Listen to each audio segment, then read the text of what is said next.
നിങ്ങളുടെ favourite shows ഇനി ഒരിക്കലും മിസ്സാവില്ല. ഇപ്പോൾ C5 കാണും നിങ്ങളുടെ ഫേവറേറ്റ് ഷോ തികച്ചും സൗജന്യമായി.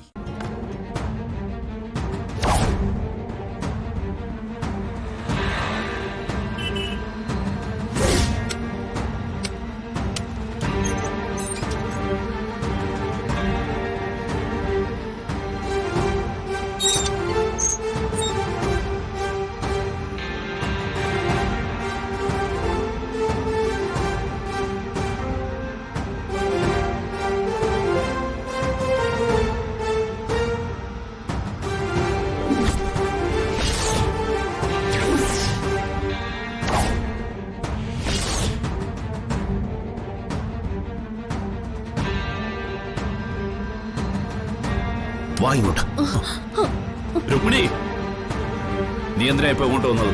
എനിക്ക് അവിടെ ഇരുന്നിട്ട് ഇരിക്കാനാവുന്നില്ല അമ്മാവ. കൃഷ്ണേട്ടനെ ഒന്ന് ഒരു നോക്ക് കാണണം. അതിനുവേണ്ടി വന്നതാ ഞാൻ. കൃഷ്ണനെ ഇനി കാണരുത് എന്നല്ല നിന്നോട് ഞാൻ പറഞ്ഞത്.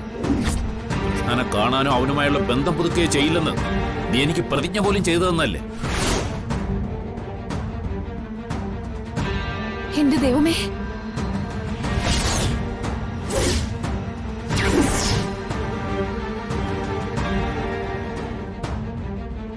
ഇവളെങ്ങനെ എവിടെ? എനിക്ക് സാധിക്കുന്നില്ല അമ്മായി.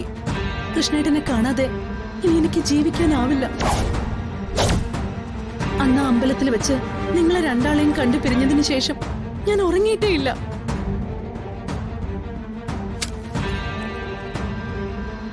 ഈ കാലം അത്രയും കൃഷ്ണേട്ടനെ കുറിച്ചുള്ള വിചാരങ്ങളൊക്കെ ഞാൻ മനസ്സിലടക്കി വെക്കുകയായിരുന്നു.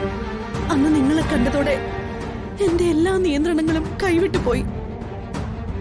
എനിക്ക് കൃഷ്ണേട്ടനെ കാണണം. നിങ്ങൾ രണ്ടാളും വേണം അതിനെ അനുവദിക്കാൻ. പറ്റില്ല, പറ്റില്ല, പറ്റില്ല. നീ എന്താടി അവനെ കൊലയ്ക്ക് കൊടുക്കാൻ വേണ്ടി വന്നാണോ? നിനക്കും നിന്റെ അനുജത്തിമാർക്കും വേണ്ടി മേഘനാഥൻ കൊലക്കയറുമായിട്ട് നടക്കുക. ആ കൊലക്കയറില് എന്റെ മകനെ കൂടി കെട്ടിത്തൂക്കാനാണോ നിന്റെ ഉദ്ദേശം? ഞാനൊന്ന് വെറുതെ കണ്ടുപോയാൽ മാത്രം ആരാ അമ്മാമ്മേ കൃഷ്ണേട്ടനെ കൊലക്കയറിൽ തൂക്കുന്നത്? ഒരുപാട് കാലം കൊണ്ട് മോഹിക്കുന്നതാ ഞാൻ കൃഷ്ണേട്ടനെ നേരിട്ടൊന്ന് കാണണമെന്ന്.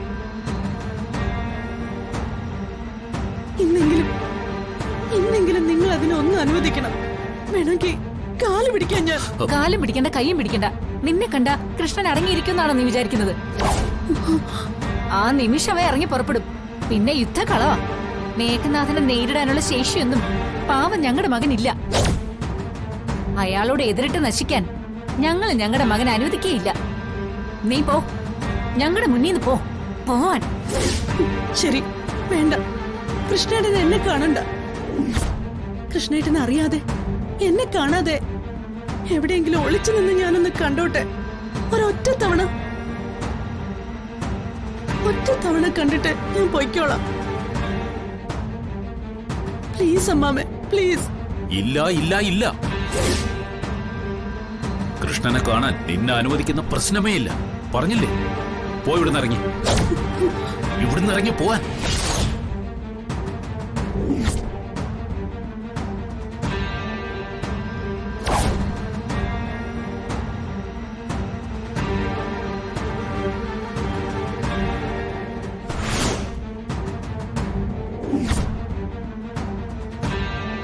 ഡൗൺലോഡ് ചെയ്യൂ C5 ആപ്പ്. കാണൂ എല്ലാ എപ്പിസോഡുകളും സൗജന്യമായി.